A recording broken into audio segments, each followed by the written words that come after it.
Halo semuanya, selamat datang kembali di video analisa fundamental mingguan bersama Mandana. Ini adalah analisa fundamental mingguan yang berlaku pada minggu ini dari tanggal 29 Mei sampai 2 Juni 2023. Berarti ini merupakan akhir bulan Mei dan sekaligus termasuk ke dalam awal bulan Juni 2023. Seperti biasa, jika teman-teman suka dengan videonya, teman-teman jangan lupa like dulu videonya, subscribe bagi belum subscribe, hidupkan lonceng dan di-share yang sekiranya memerlukan analisa fundamental pada minggu ini. Sebelum saya mulai, seperti biasa saya akan bahas dulu apa yang terjadi di minggu lalu ya.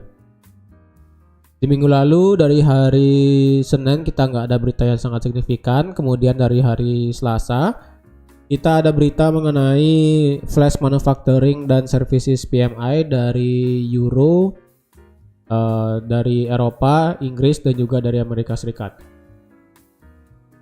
Dari data yang diberikan hari Selasa kemarin minggu lalu, kita melihat bahwa data dari segi semuanya ya, dari segi manufacturing dan services itu mengalami penurunan semuanya, kecuali dari segi Jerman yang dari services PMI. Untuk dari segi negara Eropa keseluruhan, untuk dari segi manufakturnya menurun dari 45,8 ke 44. Untuk dari services itu menurun dari 56 ke 55. Tapi setidaknya data yang dikeluarkan minggu lalu itu hasilnya masih sama, dalam artian manufacturing PMI itu masih stay di bawah 50. Kemudian untuk dari segi services PMI itu masih stay di atas 50. Berarti setidaknya mereka itu masih berjalan beriringan ya. Belum ada yang keduanya di atas 50 ataupun keduanya di bawah 50. Kemudian dari segi negara Inggris sendiri masih sama, manufacturing masih di bawah 50, services masih di atas 50. Kemudian dari segi USD sendiri ataupun negara Amerika sendiri, untuk manufacturing akhirnya kembali lagi di bawah 50 ya, berarti mengikuti semua negara dari Inggris dan juga Eropa. Dan untuk services PMI masih stay di atas 50, bahkan meningkat dari 53 ke 55. Untuk dari segi Richmond Manufacturing Index itu juga kelihatan minusnya dari minus 10 ke minus 15. Untuk New Home Sales sendiri mengalami kenaikan dari 656.000 menjadi 683.000. Itu di hari Selasa. Kemudian di hari Rabu kita ada berita mengenai suku bunga New Zealand ya, suku bunga di RBNZ New Zealand, dan juga ada berita inflasi di negara Inggris. Ya, itu yang penting di hari Rabu kemarin. Jadi kalau teman-teman yang trade di hari Rabu itu ada New Zealand ya, New Zealand. Mungkin teman-teman sedikit heran kenapa New Zealand ini menaikkan suku bunga sebanyak 25 basis point memang. Ya, kenapa malah semua pair yang ada New Zealandnya ataupun semua pair yang ada NZD, mulai dari AUD NZD, New Zealand USD, New Zealand Yen, New Zealand CAD, New Zealand Swiss, Euro NZD, Pound NZD, itu semuanya bergerak, New Zealandnya itu melemah, padahal dia menaikkan suku bunga ya. Sebenarnya apa yang terjadi pada saat minggu lalu itu memang New Zealand itu menaikkan suku bunga yang bisa dibilang ya terlalu tinggi ya. Sebenarnya itu tidak diharapkan oleh para ekonomik sebenarnya ya, karena suku bunga di angka 5,5% itu sebenarnya sangat tinggi. Itu terlalu tinggi bagi negara-negara di benua di sana ya. Walaupun New Zealand negaranya kan agak begitu kecil dibandingkan Australia ya kan. Tapi setidaknya New Zealand itu menaikkan suku bunga menjadi 5,5 itu dianggap terlalu besar ya, terlalu besar. Dan juga ini merupakan puncak daripada suku bunga dari RBNZ. Jadi mereka mengatakan bahwa tidak akan ada lagi kenaikan suku bunga untuk di New Zealand. Jadi ini merupakan puncak dari suku bunga di New Zealand, yaitu sebesar 5,5. Jadi dua hal itu menjadi faktor bisa dibilang faktor penurunan daripada semua pair New Zealand. Intinya kemarin itu New Zealand mengalami pelemahan sangat luar biasa. Itu terbukti dengan di chart pada saat berita ini keluar. harga New Zealand itu, harga mata uang New Zealand itu melemah sangat drastis, bahkan bisa sampai 100 pip dalam satu waktu ya, dalam waktu 30 menit makanya seperti itu. Jadi New Zealand itu sebenarnya dari minggu lalu itu merupakan mata uang yang sangat-sangat lemah.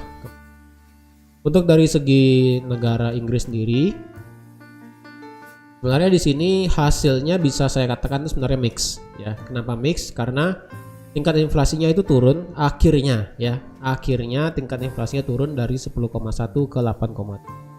8,7 ini merupakan angka yang di atas ekspektasi, yang dimana diekspektasikan itu naik ataupun turun menjadi 8,2, tetapi kenyataannya malah 8,7. Tapi at least tidaknya sudah turun dari 10% ya.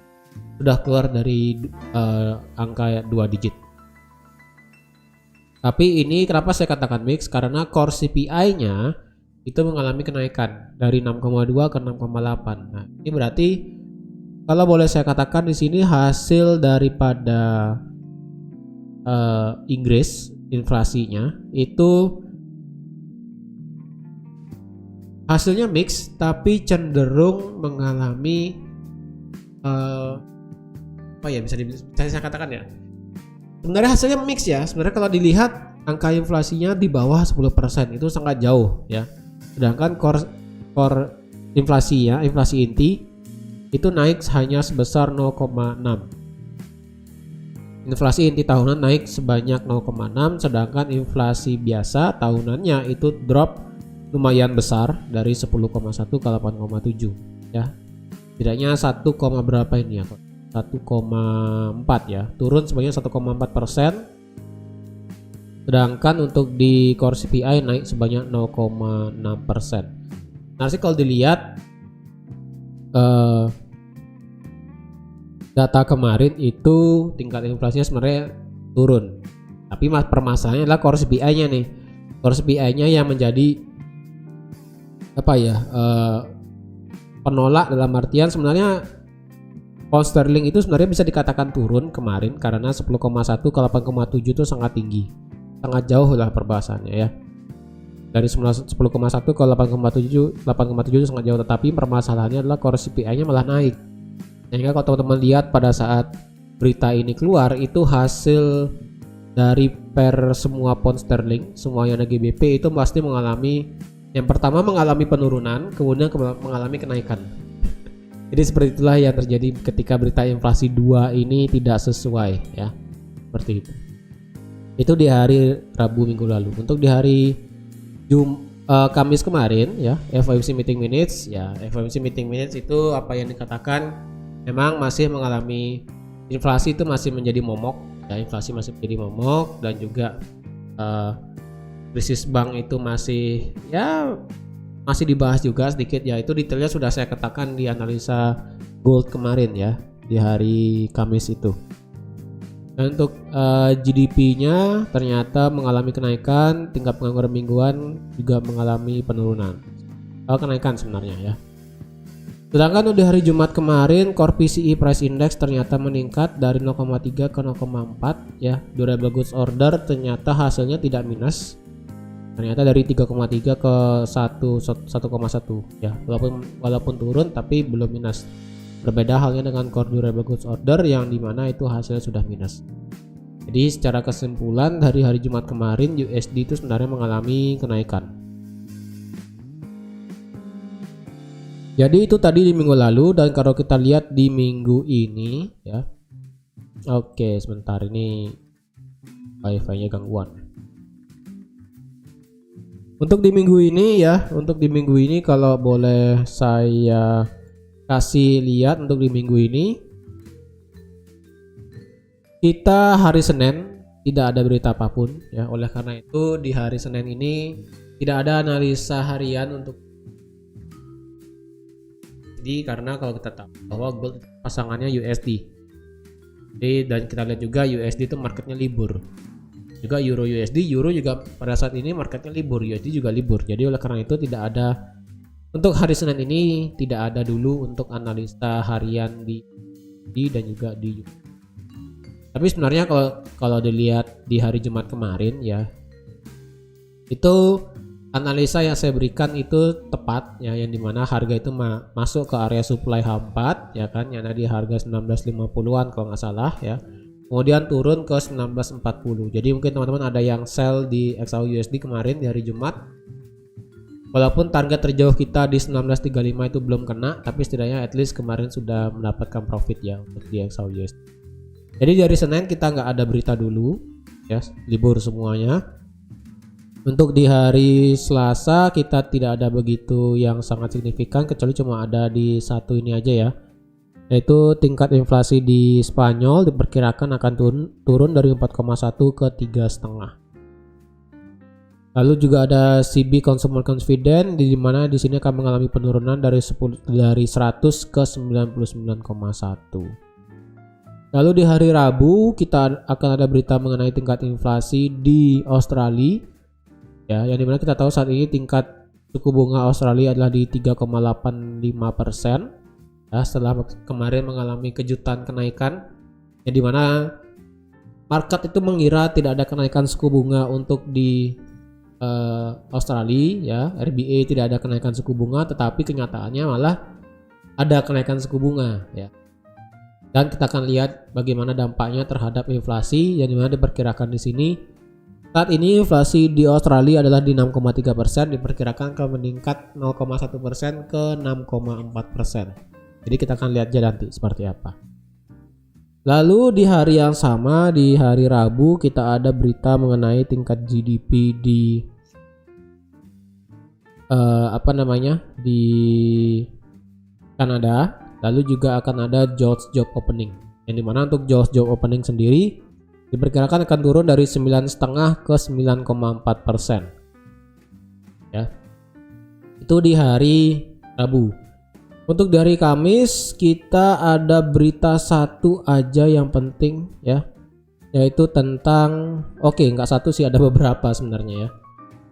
Jadi di hari Kamis itu kita mulai beritanya dari jam 5 sore, yaitu tentang tingkat inflasi estimasi di Eropa, yang dimana diperkirakan tingkat inflasinya saat ini diperkirakan akan turun dari 7% ke 6,3%. Untuk core inflasinya diperkirakan akan turun dari 5,6 ke 5,5. Lalu tingkat penganggurannya diperkirakan akan masih stay di angka 6,5%. Jadi kalau dilihat tingkat inflasi di Eropa nanti, dengan suku bunga saat ini di Eropa adalah 3,75%. Tingkat inflasi nanti di hari Kamis sore ya. Di hari Kamis sore diperkirakan sih akan turun ya. Dan jika tingkat inflasinya berhasil di bawah 6,3%, maka kemungkinan kita akan melihat pelemahan di mata uang euro. Tapi harus ingat ya, tingkat inflasinya di sini harus sejalan dengan tingkat inflasi inti yang ada di sini. Ya, karena ketika dua tingkat inflasinya ini bergerak searah, maka kita akan bisa melihat dengan pasti kemana arah pergerakan mata uang tersebut. Jadi contohnya kayak kemarin di minggu lalu itu kan ada berita inflasi di pound sterling ya di Inggris, yang dimana inflasinya itu turun tapi core inflasinya naik. Nah itu hasilnya mix itu, jadi agak susah untuk menerka kemana arah pergerakan pastinya, seperti itu ya. Itu tadi ada berita mengenai di inflasi di Eropa. Kemudian di malam hari kita ada ADP non-farm employment change ya, unemployment claim seperti biasa. Lalu ditutup di hari Kamis itu tentang ISM manufacturing PMI, yang dimana diperkirakan akan masih di bawah 50, yaitu diperkirakan angkanya akan menjadi 47 ya. Karena di sini ada ADP non-farm employment change, berarti di hari Jumat kita akan ada berita mengenai NFP ya. Untuk NFP sendiri untuk di minggu ini hasilnya diperkirakan di sini mengalami penurunan ya, dari tingkat NFP sendiri dari 253.000 turun ke 180.000. Untuk tingkat pengangguran dari 3,4% ke 3,5%. Untuk tingkat pendapatan rata-ratanya itu diperkirakan akan mengalami penurunan dari 0,5 ke 0,4 di sini ya. Jadi bisa dikatakan semua data untuk NFP minggu ini mengalami penurunan kecuali tingkat pengangguran ya. Tingkat pengangguran itu penurunan berarti artinya kenaikan 3,4%, diperkirakan tingkat penganggurannya akan naik menjadi 3,5%. Seperti itu ya. Jadi kalau dilihat NFP minggu ini akan hasilnya lebih sedikit dibandingkan dengan NFP di bulan lalu. Kalau bulan lalu angka NFP itu masih di angka 250 ribuan, lebih tepatnya masih di angka 200 ribu. Jika NFP di minggu ini hasilnya di bawah 200 ribu ya, mungkin sekitaran 190 ribu, maka kemungkinan USD akan mengalami pelemahan. Apalagi hasilnya bisa di bawah 189 ribu, misalnya nanti keluar itu adalah di angka 170, maka otomatis USD akan bergerak lemah, gold otomatis akan terbang, kemudian pound sterling akan kemudian terbang, semuanya akan bisa terbang, semua major pair ya, seperti itu. Tapi ingat, tingkat pendapatan NFP dan juga tingkat pengangguran itu setidaknya harus berjalan seiringan. Jangan kalau dilihat di sini misalnya NFP keluar 170 ribu, berarti kan di bawah. Tapi tingkat pengangguran drop ke 3,3%. Nah, gimana itu? Kemudian tingkat pendapatan rata-rata per jam naik ke 0,6%. Nah, bagaimana tuh? Berarti yang jelek cuma angka NFP doang nih. Tingkat pengangguran hasilnya bagus. Lalu pendapatan rata-rata per jam bagus. Gimana dong nih? Kemana arah sebenarnya itu? Jadi kalau jika hasil keluarnya seperti itu, maka USD akan bergerak sangat volatil banget ya. Dari yang awalnya ke bawah kemudian naik, kemudian bisa ke bawah lagi, kemudian naik lagi, jadi bisa seperti itu. Jadi untuk di Jumat ini kita harus benar-benar memastikan kemana arah pergerakan market berdasarkan data ini ya. Data ini harus kita lihat. Jika ketiganya ini berjalan seiringan, misalnya hasilnya merah semua, ya berarti kita akan melihat penurunan daripada USD. Jika hasilnya hijau semua, maka kita akan melihat kenaikan daripada USD. Oke. Jadi di sini ada satu berita yang mau saya tambahkan sedikit ya. Di berita mengenai debt ceiling ataupun plafon utang ataupun batas utang di Amerika itu akhirnya mencapai titik temu, walaupun titik temunya ini belum menghasilkan apapun ya, karena untuk saat ini ya di sini juga ada beritanya yang dimana Biden says final US debt ceiling deal ready to move to Congress for vote. Artinya kalau dilihat Presiden Joe Biden di sini dengan McCarthy itu saat ini memang sudah deal untuk masalah plafon utang, tetapi tidak serta-merta bahwa plafon utang itu memang sih plafon utang ataupun debt ceilingnya itu dinaikkan ya, batas utangnya itu naik memang lebih tinggi.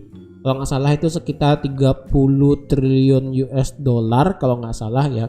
Kalau kemarin kan sekitar 20-an dan sekarang kata Joe Biden sendiri menaikkan batas plafonnya, batas utangnya itu ke angka 30-an triliun US dollar.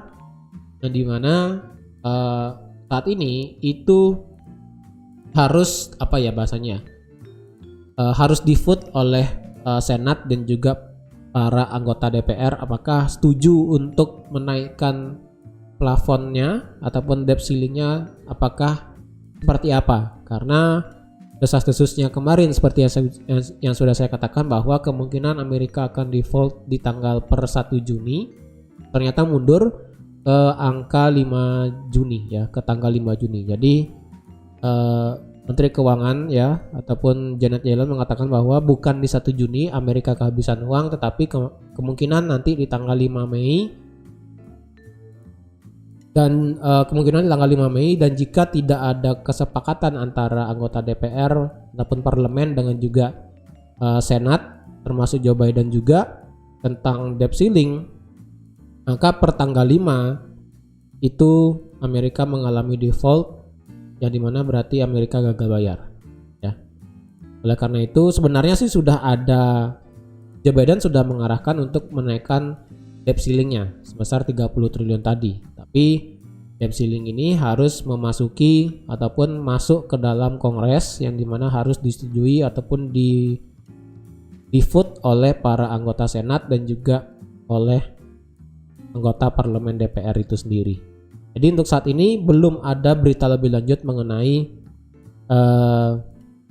final debt ceilingnya ya.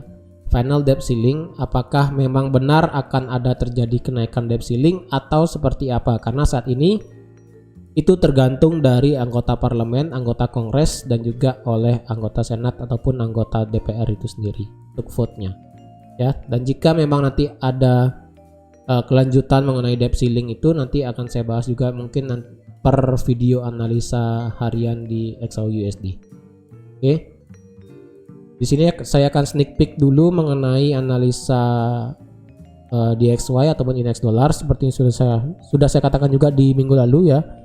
Resisten saat ini di indeks dolar adalah di 103,63 dan jika ini break maka kemungkinan indeks dolar bisa bergerak naik sampai ke 105,512 ya. Jadi kemungkinan kenapa ini masih bisa bergerak naik karena ya debt ceiling itu masih belum jelas ya. Debt ceiling itu masih belum jelas. Dan jika sampai nanti di tanggal 5 ataupun nanti pada saat NFP ini keluar hasilnya bagaimana, maka kemungkinan bisa sampai di 105.500. Dan jika itu fail, maka bisa saja harga itu lebih dalam turunnya sampai ke 103 lagi di sini sebelum bisa bergerak naik ya. Secara teknikal sih ya, secara teknikal ketika sudah melewati 103,63 harga bisa bergerak lanjut mengejar resisten selanjutnya yang ada di harga 105.512 di sini ya, seperti itu. Tapi bisa saja secara fundamental itu bisa bergerak tidak sesuai dengan analisa teknikal ya. Walaupun secara representatif analisa teknikal itu juga mempengaruhi analisa fundamental, tapi sekali lagi market bergerak itu berdasarkan apa yang terjadi di saat ini ya. Saat ini itu seperti apa. Oke. Jadi teman-teman sekian aja untuk analisa fundamental pada minggu ini. Jadi harap diperhatikan untuk di minggu ini itu ada NFP ya. Hati-hati. Lalu juga akan ada tingkat inflasi di Eropa, lalu juga ada tingkat inflasi di Australia. Ya, jadi 3 berita itu akan menjadi faktor yang sangat penting untuk di minggu ini. Terlepas berita mengenai debt ceiling itu akan masih menjadi concern juga untuk beberapa ekonomik untuk di minggu ini. Karena batasnya itu kita tahu bahwa saat ini sudah menjelang masuk ke bulan Juni. Oke, jadi harap berhati-hati aja, selalu waspada untuk teman-teman yang trading di pair USD. Jadi sekian aja untuk analisa fundamental pada minggu ini. Terima kasih sudah menonton videonya sampai habis. Terima kasih juga sudah like, share, dan subscribe seperti biasa. Dan sampai jumpa lagi di analisa fundamental mingguan minggu depan.